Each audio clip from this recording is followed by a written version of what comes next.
제가 발표할 주제는 산업계에서의 그 코잘 인퍼런스를 어떻게 하고 있는지, 특히 A/B 테스트에 대해서 실제로 어떻게 하고 있는지를 구체적으로 다루고, 그게 IT 기업, 현업에서 어떤 의미를 갖는지를 말씀을 드리려고 합니다. 일단 제 이력을 간단히 설명을 해드리면, 저도 이제 박사과정을 갈까, 현업에 일을 할까 고민을 하다가 이제 박사는 가지 않고 취직을 바로 했어요. 그래서 맨 처음에 대학원 막학기 때 좀 석사 논문을 빨리 쓰고, 대학원 막학기 때 N소프트에서 데이터 사이언티스트로 좀 일을 하는 걸로 시작으로 쿠팡에서 개발자로 일을 하다가 이 PO라는 포지션을 그때 처음으로 알게 됐어요. 이 PO라는 포지션을 아마 다들 되게 생소하게 느끼실 텐데, 요즘 IT 기업에서는 기능 중심 조직에서 제품 중심 조직으로 되게 옮겨가려는 움직임이 있거든요. 예를 들면 기능 중심 조직이라고 하면 개발팀, 디자이너실, 기획실 이렇게 쪼개져 있는 건데, 이제 제품 중심 조직이면은 제품을 만들기 위한 각 역할을 하는 사람들에게 한 팀에 뭉쳐 있는 거예요. 거기서 이제 제품의 성과를 책임지고 제품의 성공과 실패를 만들어내는 사람을 주로 PO라고 하는데, 그런 포지션이 되게 재밌을 것 같아서 그런 커리어 패스를 쌓아오고 있습니다. 네, 시작 바로 하겠습니다. 만약에 상상하기 좀 힘드실 수도 있겠지만, 만약에 이커머스 스타트업을 여러분들이 창업을 했다고 생각을 해봅시다. 그러면은 1년의 시간이 만약에 주어졌어요. 그럼 가장 하고 싶은 일이 뭘까요? 창업자로서. 아마 정상적인 창업가라고 하면은 매출을 최대한으로 올리거나 유저를 최대한으로 많이 모으거나, 무튼 어떻게 이걸 달성할 수 있을 마음이 굉장히 급하겠죠. 근데 이게 지금 상황을 봤을 때 생각보다 매출이 잘 안 나와요. 생각보다 이게 이커머스면 이제 상품을 파는 플랫폼인데 상품이 잘 안 팔리는 거죠. 그러면은 이게 뭐가 문제일까를 고민했는데, 대표인 내가 생각을 해봤을 때 주문서 페이지, 결국 이제 내가 살 상품들을 골라서 최종적으로 결제까지 도달하는 그 사이 페이지인 배송 어디로 받을지라거나 결제 수단이라거나 그런 걸 선택하는 페이지가 있겠죠. 그 페이지가 별로라고 생각했어요. 그게 제일 큰 문제일 것이다 라는 생각을 해서 이렇게 바꿔봤다라고 합시다. 그래서 기존 주문서 페이지를 원래 이렇게 생겼어요. 사실 이거는 실제 예시가 아니라 그냥 쿠팡이라는 서비스를 그냥 예시로 그냥 가져온 겁니다. 실제로 그러지는 않아요. 기본 주문서 페이지를 이런 식으로 바꿔봤어요. 뭔가 결제 수단 선택하는 게 좀 더 다양했으면 좋겠다라는 거의 출발이겠죠. 근데 마침 이게 전후로 매출을 비교해봤어요. 이게 A/B 테스트를 한 게 아니라 전체로 그냥 오픈을 해서 전후로 매출을 비교를 해봤으니 해봤더니 매출이 약간 올랐어요. 근데 조금 애매한 게 그때 마침 코로나가 터졌던 상황이었어요. 그러면은 정상적인 판단할 수 있는 사람이라고 하면은 이게 내가 기능 개선한 걸로 바뀐 건지 아니면은 갑자기 코로나가 터져서 바뀐 건지 좀 고민을 해보겠죠. 근데 주로 이런 경우의 대부분은 테스트를 하지 않는 경우 바로 대부분은 이렇게 됐으면 지표가 개선됐을 거다 라고 그냥 생각을 하고 넘어갑니다. 생각을 하고 그럼 이걸 어떻게 좀 더 발전할지를 생각을 해보는데, 그럼 여기서 좀 생각을 하겠죠.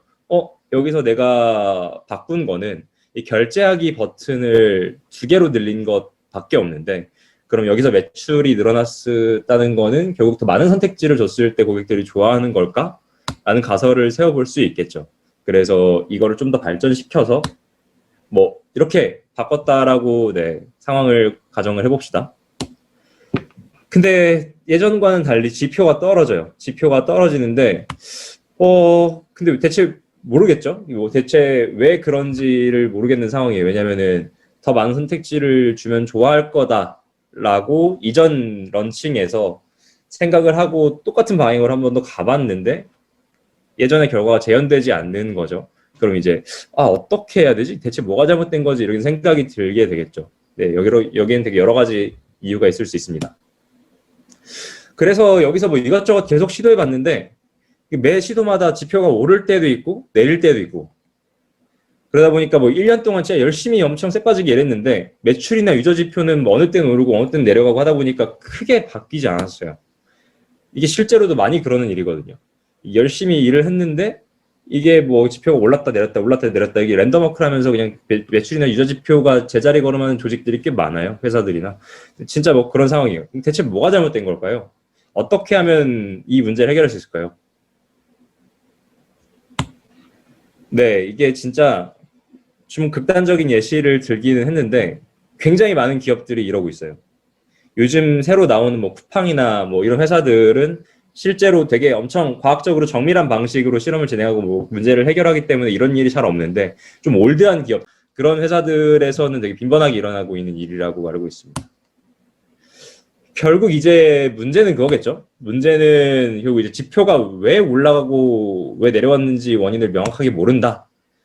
그러다 보니까 기능 개선권마다 랜덤워크를 한 거죠. 이걸 올라가면은 이걸 바꾸면 지표가 올라간다 라는 명확한 인과관계를 알고 나서 기능을 개선하면 조금 더 성공 확률이 높은 제품을 런칭할 수가 있을 텐데, 그거에 대한 명확한 인과관계 추론 없이 일을 하다 보니까 매 기능 개선권마다 그냥 주사위 던지기를 했던 셈이죠.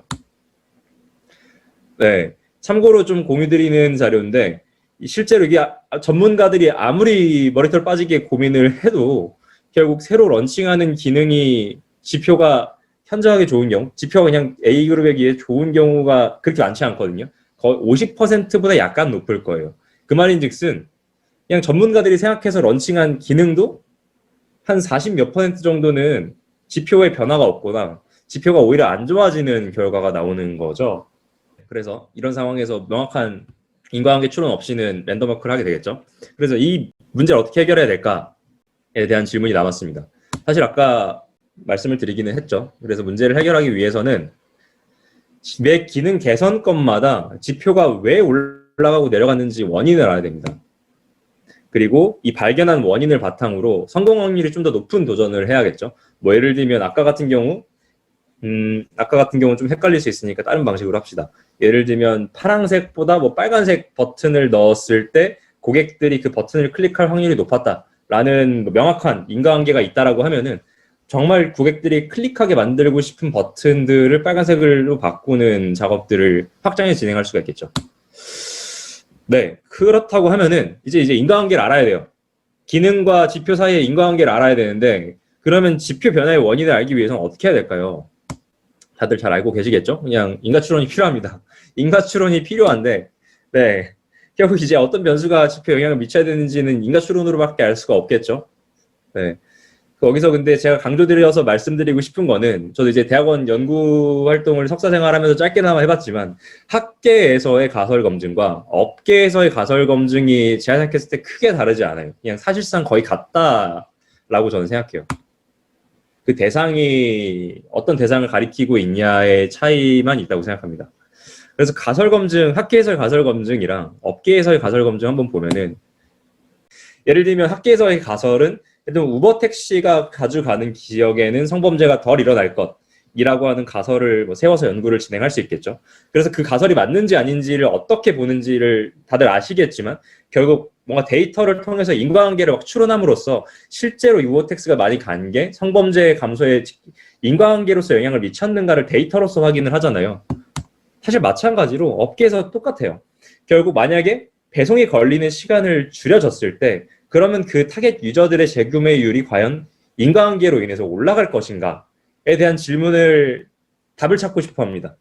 그래서 결국 어떤 타겟만 다를 뿐이지 학계에서의 가설 검증이랑 업계에서의 가설 검증은 본질적으로 같다라는 말씀을 드리고 싶고요.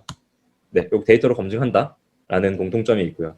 그게 더 넓게 보면은 진짜 인과추론이 학계에서 중요한 것처럼 더 넓게 보면 인과추론은 업계에서도 진짜 너무너무 중요해요. 왜냐하면은 아까 얘기했던 것처럼 뭐 빨간색을 넣었더니 고객이 더 많이 클릭한다, 이런 되게 단순히 원하는 지표와 기능의 어떤 인과관계뿐만이 아니라 이 비즈니스가 10배 성장하고 100배 성장할 수 있는 핵심 가설 검증에도 사용을 합니다. 실제로 이렇게 했더니 고객들이 정말 좋아했고, 시장 검증을 하는 거죠. 이 시장이 과연 되는 시장인가, 이 시장에서의 문제를 이런 식으로 제품으로 해결할 수 있는 것인가를 인과추론으로 확인할 수가 있는 거겠죠. 네, 이거는 구체적인 사례는 아마 다들 모르실 텐데, 네, 다들 너무나도 잘 알고 계시는 유명한 사례를 한번 보고 가겠습니다. 네, 쿠팡이 2015년에 소프트뱅크로부터 1조 1천억 원을 투자를 받았죠. 지금 생각해보면 너무나도 작은 금액이긴 한데, 그 당시에 5조 5천억 원이었나요? 그 정도 밸류에이션에 1조 1천억 원 정도면 진짜 엄청나게 큰 딜이었어요. 근데 이 쿠팡이 원래는 소셜 커머스만 하면서 진짜 뭐 그렇게 잘 될지 안 될지 아무도 모르겠는 그런 영세한 이커머스 기업이었는데, 어쩌다가 소프트뱅크로부터 투자를 이렇게 많은 금액을 받을 수 있었을까요? 그리고 소프트뱅크로부터 투석 투자를 두세 번 계속 받았죠, 쿠팡은. 그 해답은 결국 로켓 배송입니다. 로켓 배송이라는 제품으로 이 이커머스 시장을 쿠팡이 혁신할 수 있겠다라는 확신이 소프트뱅크로부터의 투자로 이어진 거죠. 그렇다고 하면 이 로켓 배송이 되는 제품인지 아닌지를 어떻게 검증했을까요? 이걸 어떻게 판단하고 돈을 진짜 엄청나게 쏟아 부어가면서 성장하는 판단했을까요? 사실 로켓 배송에 쿠팡이 지금까지 쏟아부은 돈만 뭐 몇조 원, 몇십조 원이 될 거거든요. 매출까지 포함을 하면. 그 결정을 어떻게 자신감 있게 CEO가 할 수 있었을까요? 그 답은 결국 인과추론이고요. 이게 진짜 좋게 만든다라고 하는 강한 확신을 갖게 해주는 거는 인과관계밖에 없죠. 그래서 쿠팡 로켓 배송이 그렇게 어떻게 시작했는지 간단히 말씀을 드리면, 자, 옛날에 다들 뭐 기억하실지 모르겠는데 뭐 옥션이라거나 뭐 그런 게 있을 때 이커머스 시장에서의 사실상 국룰은 여기 뭐 그냥 다 뭐 없고 가격을 그냥 최저가로만 주면은 그냥 이기는 게임이다. 무조건 우리는 최저가로 상품을 떼우고 최저가로 팔자. 그럼 우리 이긴다. 라는 게 이커머스 시장의 국룰이었어요. 근데 한편으로 이제 이커머스 사업자로서 쿠팡에서 사업을 운영하다 보니까 이제 고객들의 민원이 계속 들어오겠죠. 어떤 민원이 들어오냐? 배송이 너무 늦어요. 이건 너무 자주 파손이 되는 것 같아요. 너무 많이 파손이 됐어요. 바꿔주세요. 그런데 뭐 이건 대체 언제 교환이 되는 거예요? 일주일 전에 바꿔달라 했는데 아직도 안 바뀌고 뭐 어쩌라는 거지? 뭐 이런 되게 불편하다는 고객 민원이 굉장히 많았어요. 그래서 쿠팡에서 생각했던 핵심 가설은 직접 배송하고 다음 날에 배송하는 걸 보장을 하는 방식으로 최고의 경험을 제공하면 결국 이제 배송 경험을 외주 택배업체에 맡기는 게 아니라 이 이커머스 사업자인 우리가 직접 관리하겠다라는 건데, 직접 관리해서 최고의 배송 경험을 제공하면은 그거에 감동한 고객이 쿠팡을 더 자주 들어와 자주 사게 되지 않을까? 재구매로 이어지지 않을까라는 가설을 생각하게 됩니다. 그러면 이제 이게 실제로 그런지 아닌지를 살펴봐야겠죠. 실제로 되게 너무나도 익숙한 방식인 쿠팡에서는 어떻게 증명을 했냐? 그래서 모 지역의 아파트 단지를 딱 정해서 같은 동의 유저들을 반으로 딱 쪼갭니다. 같은 단지였나? 무튼 유저를 딱 반으로 쪼개요. 유저를 딱 반으로 쪼개고 A그룹과 B그룹으로 나눕니다. 랜덤하게. A그룹 같은 경우에는 기존의 외주 택배 배송 경험을 그대로 받도록 하고요. B그룹 같은 경우는 쿠팡에 직접 다음 날에 무조건 배송해주는 그런 프로그램을 시작을 합니다. 네, 여기서 성공 지표는 이 가설이 실제로 검증됐는지 아닌지를 판단하기 위한 주요한 매트릭을 석세스 매트릭이라고 하는데요. 여기서 이제 고객의 재구매율로 잡았죠. 고객의 재구매율이 실제로 B그룹에 올라가냐, 안 올라가냐가 이 실험의 성공과 실패를 얘기를 해줄 수 있는 거겠죠. 네, 결과는 진짜 직접 이길 배송 B그룹의 재구매율이 진짜 월등히 높았습니다. 월등히 높았어요. 그래서 쿠팡이 이제 로켓 배송에 공격적인 투자를 하는 의사결정의 시작이 A/B 테스트였고요. 네, 그걸 시작으로 쿠팡은 로켓 배송으로 이커머스 시장을 아예 바꿔버렸죠. 근데 말씀드리고 싶은 거는 그 출발점은 인과추론, A/B 테스트를 통한 강한 확신이 없었으면 아무도 그런 공격적인 투자를 못했을 거예요. 제가 정리해서 말씀드리고 싶은 거는 기업에서의 의사결정과 진짜 뭐 성과를 내는 그 전반적인 모든 과정에 인과추론이라는 거는 굉장히 중요하다. 너무나도 중요하다라는 걸 말씀드리고 싶습니다. 참고로 이게 아래에 참고 자료가 있는데 쿠팡에서도 이 사례는 너무나도 이제 감동적이고 멋있다라고 생각을 했는지 커뮤니케이션실 같은 데서 사례를 정리해서 공유를 했어요. 심심하면 한번 들어가서 읽어보시는 것도 좋을 것 같습니다. 네, 이제 IT 기업에서는 그러면 이제 인과추론이 이렇게 쓸모가 있는데 그럼 어떻게 인과추론을 하는지가 궁금하실 거예요. 이제 그거에 대해서 말씀을 해드리겠습니다.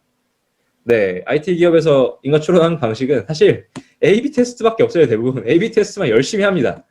뭐 다른 방법도 가끔 있기는 한데 사실 난이도가 높고 시간이 오래 걸리고 A/B 테스트에 비해서 인과관계가 약간 좀 부족하고 아쉬운 면이 있기 때문에 특정한 경우가 아니면 잘 쓰지 않습니다.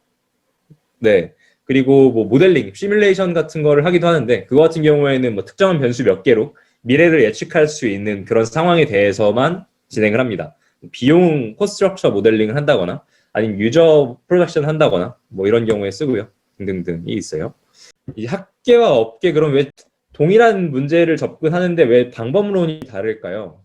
그냥 되게 심플합니다. 이제 데이터 접근이 매우 쉽고, 그리고 데이터의 양과 종류가 매우 풍부하고, 가장 큰 차이는 필요하면 데이터를 직접 만들 수 있습니다. 실험을 직접 설계해서 데이터를 직접 만들 수가 있어요. 그래서 학계와 업계의 접근 방식이 저는 되게 다르다라고 생각을 하는데, 그래서 필요하면 데이터를 직접 만들 수 있기 때문에 막 진짜 엄청 어렵고 고급 스킬을 사용해서 인과관계를 분석하기보다 그냥 런칭해서 A/B 테스트 갑시다, 뭐 이런 식으로 의사결정이 나는 거예요. 네, 그래서 실제로 어떻게 하는지를 보여드릴 텐데요. A/B 테스트도 되게 여러 가지 종류의 A/B 테스트가 있어요. 단순히 A그룹, B그룹 나눠서 지표를 분석하는 경우도 있고, 결국 A/B 테스트라고 하는 게 한 페이지에서의 변화가 아니라 이 고객 유저 전이에서의 변화일 수 있거든요. 예를 들면 뭐 앱을 키고 구매하는 그 모든 전이에 대한 A/B 테스트를 할 수가 있는데, 그러면은 그 고객이 어느 단계에서 떨어져 나가고 어느 단계에서 더 가고 이런 걸 분석할 필요도 있겠죠. 그걸 퍼널 분석이라고 하는데, 그런 식으로도 진행을 하고요. 그리고 보고 싶은 게 하나의 기능 변화가 아니라 기능 한 두세 개가 있는데 어떤 조합이 제일 좋은지를 보고 싶을 수도 있어요. 그런 테스트도 진행을 하고, 그리고 이제 이런 거는 추천 알고리즘 같은 걸 테스트할 때 많이 쓰는데, 멀티아임드 밴딧 A/B 테스트가 있어요. 이거는 그거예요. 결국 실제로 유저가 A/B 테스트, 실제 유저가 사용하는 경험에서 이제 보여지는 건데, 안 좋은 지표의 그룹을 고객들한테 많이 노출시키면 매출이 떨어지지 않겠냐, 이런 접근에서 나온 방법론도 있고요. 네, 여러 가지가 많습니다. 네, 간단하게 설명해드리면은 A/B 테스트가 현업에서 워낙 많이 쓰이다 보니까 솔루션도 굉장히 많아요. 얘 같은 경우는 그 옵티마이즈, 구글 옵티마이즈라고 그냥 구글 아저씨들이 제공을 하는 기능입니다. 그래서 시스템을 연동하기도 되게 쉽고 지표로 바로바로 볼 수가 있어요. 트래픽 컨트롤도 해줍니다. 그래서 얘 같은 경우는 뭐 버튼 컬러를 바꿨을 때 고객의 클릭률이 얼마나 바뀌냐를 본 거겠죠. 오리지널이 있고, 그 다음에 화이트 백그라운드 위드 이미지가 있고, 그 미니멀리스틱 뭐 빅 타이포 앤 링크 뭐 이런 게 있는데, 여기서 뭐 확률까지 친절하게 계산을 해주죠. 그 세 번째에 있는 친구가 이길 확률이 98%다 라고 하고, 오른쪽에 컨버전 레이트를 보면은 이게 뭐 신뢰 구간으로 이게 쫙 나와 있는 건데, 결국에는 유저가 클릭을 더 많이 했다, 얘가 이길 것 같다, 얘로 가라 라고 친절하게 알려줍니다. 네. 그래서 A/B 테스트는 이런 식으로 진행하고, 실제로 기업에서 진행할 때도 이렇게 많이 진행을 해요. 구글 옵티마이저를 쓰진 않지만. 네, 다음번은 뭐 퍼널 분석을 어떻게 하냐인 건데, 이거를 그냥 A그룹이랑 B그룹이랑 나눠가지고 쪼개가지고 비교하면은 그게 A/B 테스트에서 퍼널 분석이에요. 예를 들면은 메인 페이지에 들어왔고, 그 다음 상품 페이지까지 들어왔고, 그 다음에 이제 카트에 넣었고, 이제 구매를 한다. 이 고객의 매 여정마다 어디가 제일 고객을 많이 이탈하게 하는 원인이고, 얼마나 개선이 됐는지 이런 식으로 분석을 하는데, A그룹과 B그룹을 비교하면은, 여기는 이쪽이 좀 더 개선이 됐는데, 이쪽은 별로네? 아니면 전반적으로 다 개선이 됐는데, 이런 판단을 좀 더 수월하게 할 수 있겠죠. 그런 판단을 한다는 건 결국 이제 고객이 어떤 문제를 겪고 있는지에 대한 가설을 좀 더 쉽게 설정할 수 있다라는 걸 의미하기도 하고요. 네, 그래서 굉장히 많이 쓸모가 있는 방법론입니다. 네, 그리고 이거는 기업에서의 사례는 아닌데 너무나도 인상적이어서 네, 여러분들에게 공유를 드립니다. 사실 이게 제가 대학원을 가기로 결심하게 된 사례이기도 해요. 오바마 선거 캠프 같은 경우는 진짜 엄청 IT 테크 가이드를 많이 모셔와가지고 진짜 재밌게 진행을 했는데, 여기서 이제 펀드레이징을 많이 해야 될 거 아니에요. 펀드레이징을 많이 해야 돼서 이제 유저들을 사인업을 시켜야 되는데, 그러면은 어떤 식으로 맨 처음 랜딩 페이지를 보여주는 게 유저의 사인업을 늘릴 것이냐라는 문제를 풀어야 되는 거죠. 그래서 이것저것 막 실험하는데, 이게 정말 실험해볼 수 있는 가지수가 너무 많으니까 조합으로 한번 해보자. 왼쪽을 보면은 이 오바마 아저씨가 서 있는 이미지랑 그리고 사인업이라는 버튼이 있는 걸 볼 수가 있겠죠. 근데 오른쪽은 그냥 같이 뭐 가족들이랑 앉아 있는 거, 뭐 이런 사진이 있고, 그리고 버튼은 run more라고 되어 있어요. 그럼 이거는 두 개의 어떤 기능 변화가 있는 거겠죠. 그래서 이 조합들, 뭐 어떤 게 더 좋은 건지 볼 때 다변량 A/B 테스트를 합니다. 네, 일단 이럴 때 한번 쭉 인과 추론을 기업에서 어떻게 사용하는지를 설명을 해드렸고요. 그래서 지금까지 말씀을 드린 거는 실제로 가설 검증부터 어떤 방식으로 인과 추론을 하는지를 말씀을 드렸습니다. 여기서부터는 사실 현업에 계시지 않은 분들에게는 덜 와닿을 수도 있을 것 같은데, 여기서부터 저는 되게 굉장히 중요한 파트라고 생각을 해요. 기업에서 인과 추론에 갖는 의미는 단순히 가설 검증을 효과적으로 할 수 있다인 것뿐만이 아니라 기업 문화에도 되게 전반적인 영향을 미칩니다.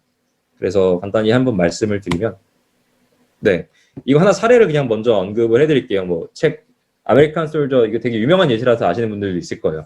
이런 뭐 미국 군인이라는 책이 있는데 결국 이제 미군들에 대해서 광범위한 연구를 정리해서 낸 책이에요.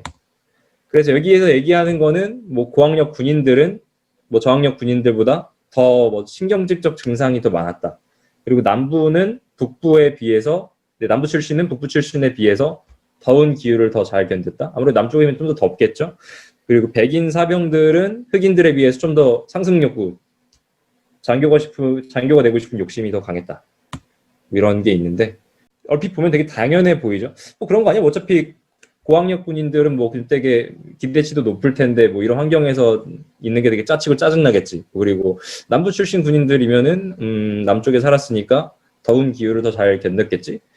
그리고 백인 사병들 뭐 일단 백인들이 흑인들에 비해서 사회적인 어떤 지위라거나 뭐 교육 수준이라거나 그런 게 평균적으로 높으니까 그럴 수도 있겠지. 뭐 이렇게 생각할 수 있잖아요. 근데 이게 정반대가 사실이라고 합니다.